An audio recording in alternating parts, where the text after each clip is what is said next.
Hello everyone, this is Anirban Bhattacharya and welcome to new video of my channel. So আজকে আমি review করব একটা series যেটা জিও সিনেমাতে 2023 23 জুনে বেরিয়েছিল। সিরিজটার নাম হচ্ছে আশিক। যদিও আমি তখন সিরিজটা দেখিনি, আমি রিসেন্টলি কয়েকদিন আগে ইউটিউবে দেখলাম। তো এই সিরিজটা কেমন লেগেছে সে ব্যাপারেই কথা বলবো এই ভিডিওতে। আর আরেকটা কথা বলবো, সেটা হচ্ছে ভুলভুলাইয়া 3 যে এন্ডিং সিনটা, সেই এন্ডিং সিনটা নিয়ে একটু এক্সপ্লেন করবো এবং এন্ডিং সিনটা ব্যক্তিগতভাবে আমার কেমন লেগেছে সেটা একটা ব্যাপার। আর আমি এটাও একটা কারণ বলবো যে ভুলভুলাইয়া 3 মেনলি সিনেমাটা বক্স অফিসে যে এত হিট করেছিল তার প্রধান কারণই বলবো যে সিনেমাটা স্টার্টিং হয় না, স্টার্টিং ফিনিশিং যদি ভালো হয় তো সেই সিনেমা সবসময় ভালো হয়। মাঝখানে যদি একটুখানি সিনেমা অত যদি মানে কী বলবো মাঝখানের দিকটা হয়তো বোরিং লাগছে বা অতটা ঠিক জমছে না, বা সেই যতটা যেরকম এক্সপেক্টেড অনুযায়ী হওয়া দরকার সেইটুকুনি হয়তো হচ্ছে না, কিন্তু সেটা যদি কমও হয়, যদি স্টার্টিং ফিনিশিং যদি খুব ভালো হয় তখন সে সিনেমা হিট হয়ে যায়।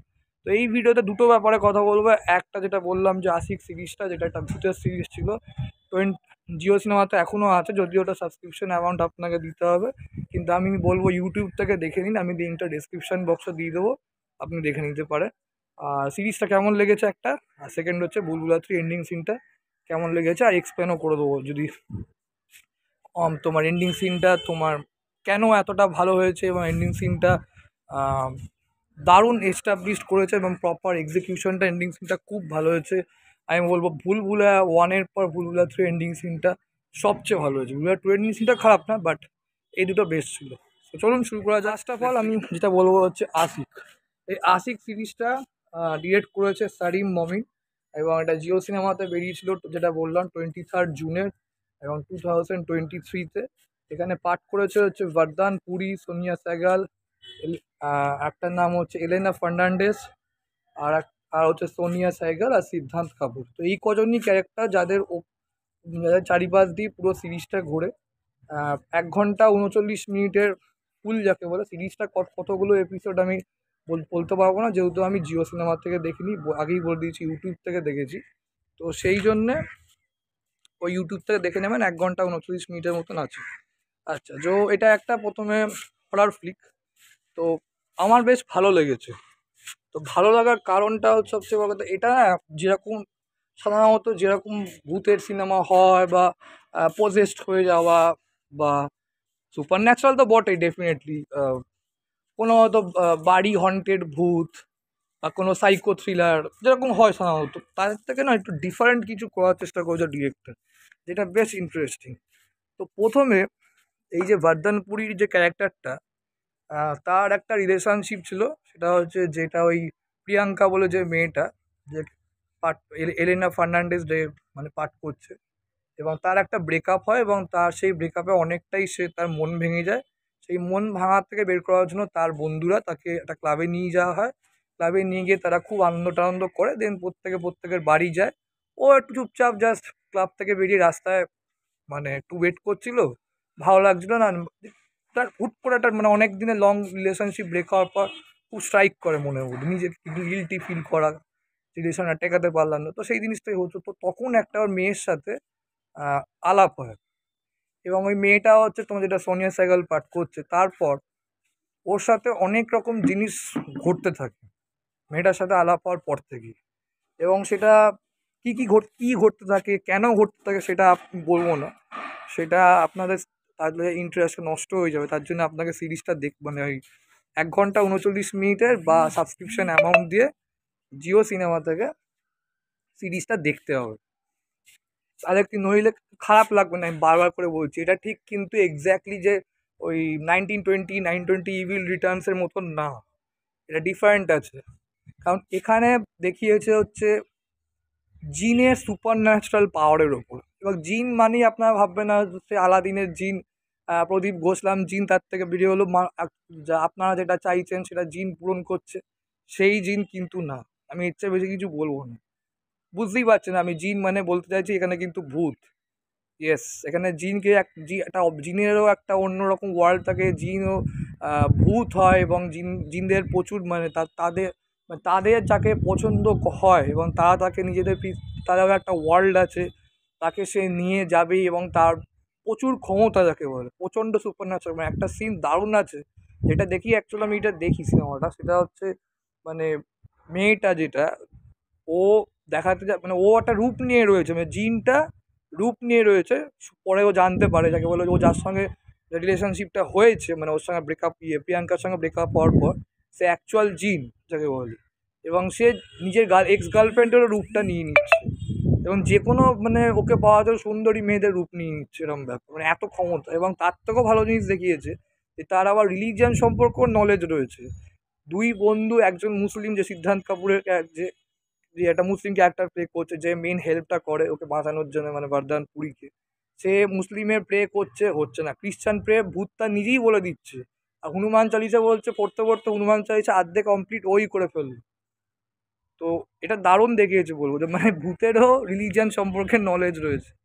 তো ডিরেকশান আমি বলবো খারাপ না, যেভাবে তোমার ডিরেকশানটা দিয়েছে, মানে একটা ছেলে যখন কারোর আন্ডারে বা পুরোপুরি ডার্ক ওয়ার্ল্ড, তাকে যখন খুব ভারী করে ডার্ক ওয়ার্ল্ড, মানে তার ওপর মানে সামথিং লাইক ব্ল্যাক ম্যাজিক বা অনেক কিছু যাকে বলে ব্ল্যাক, মানে সে গেছে নিজের বন্ধুকে নিয়ে আসতে হবে, 2 ঘন্টা ওদের ফ্লাইট থাকে, সে গাড়ির মধ্যেই বসে ঘুমিয়ে পড়েছে, মানে সে সম্পূর্ণ ডিট্যাচমেন্ট হয়ে গেছে পৃথিবী থেকে। মানে ফোন করে নিজের বন্ধুকে কিছু বলার চেষ্টা করছে বিপদে পড়ে, সে ফোন করে তার ফোনের রিচিংটা যেন বা তার সীমাবদ্ধতা তার ওই বাড়িটার মধ্যেই, সে তার বাড়ির বাইরে যেতে পারছে না। মানে তার বন্ধুরা এসে তাকে যে জানাবে তো তুই যার সঙ্গে এই মুহূর্তে সম্পর্কে আছিস সে কিন্তু মানে ঠিক না, সামথিং অ্যাবনর্মাল, এবং তার জন্যই সেই অ্যাবনর্মাল তোর সাথে ঘটনাগুলো ঘটছে, এবং সে কিন্তু মানে নর্মাল না, সে কিন্তু এক ধরনের স্পিরিট, এবং ব্যাড স্পিরিট যাকে বলে।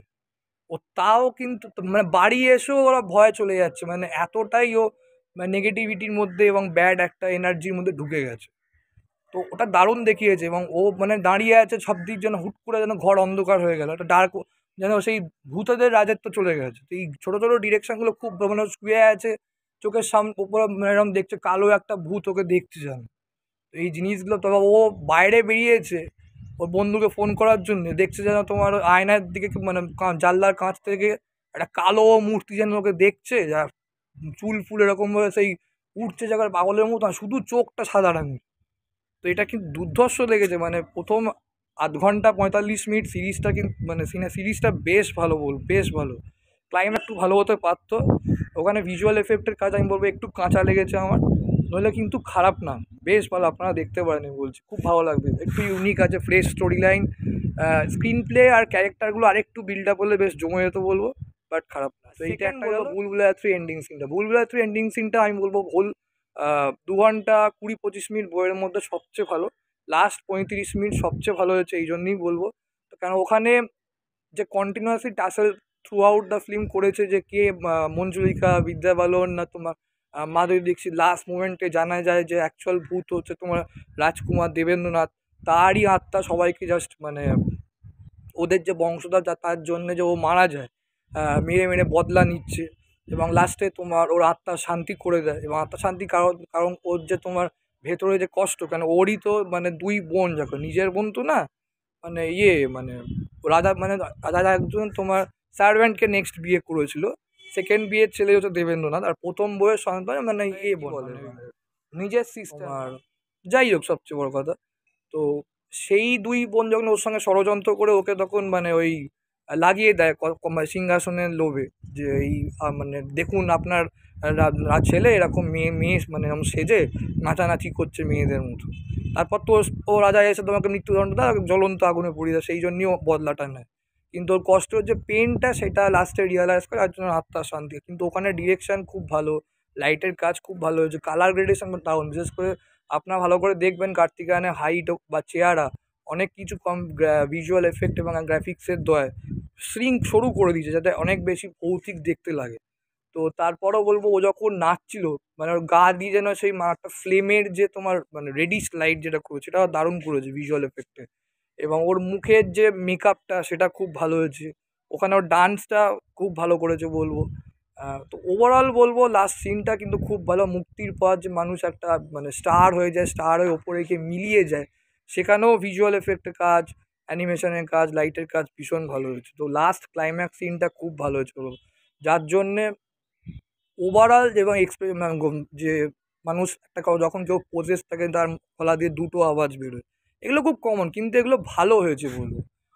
এই ছোটো ছোটো কাজগুলো ক্লাইম্যাক্সে খুব ভালো হয়েছে, সিনটা খুব প্রপারলি এস্টাবলিশড হয়েছে, এবং যে মানুষের মানে শিল্প সবচেয়ে বড় কথা সেটাকেও গুরুত্ব দেওয়া হয়েছে না। কারোর যদি কোনটা ভালো লাগে তাকে সেটা করতে দেওয়া উচিত আমি মনে করি। সেটা ও ভালোবাসাটার সঙ্গে যে বিশ্বাসঘাতকতা ও দুই বোন যে করলো, নিজের বোন না হলেও সবচেয়ে বড় কথা, কিন্তু অ্যাকচুয়াল তো বোন, হয়তো এক মায়ের পেটের না, কিন্তু বোন তো।